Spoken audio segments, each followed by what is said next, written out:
Ang walang katapusang honeymoon ni na Engin Akurek at Tagbabuyak Usten.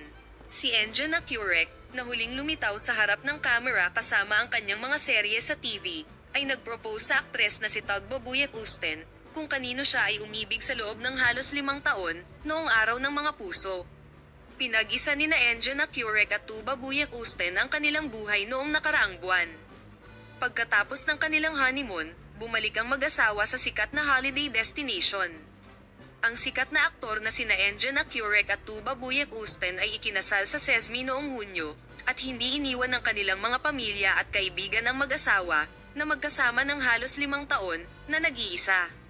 Habang si Tagbabuyak Usten ay pumili ng isang strapless model wedding dress na may mga detalye ng lace, si Engin Akurek ay nagsuot ng puting tuxedo. Ang mag-asawang Engin Akurek at Tagbabuyak Usten ay bumalik sa distrito kung saan sila nagpakasal pagkatapos ng kanilang honeymoon holiday. Ginubugol nila ang tag-araw sa SESMI. Ang mainit na mag-asawa ngayong taon na sina Engin Akurek at Tagbabuyak Usten ay patuloy na nagpapalipas ng tag-araw sa SESMI. Ang sikat na mag-asawa ay pumupunta sa isang sikat na beach sa Seftlikoy sa loob ng ilang araw na sunod-sunod na nag-e-enjoy sa dagat at sa araw, sa punto kung saan sila nakikipag-chat sa kanilang mga kaibigan.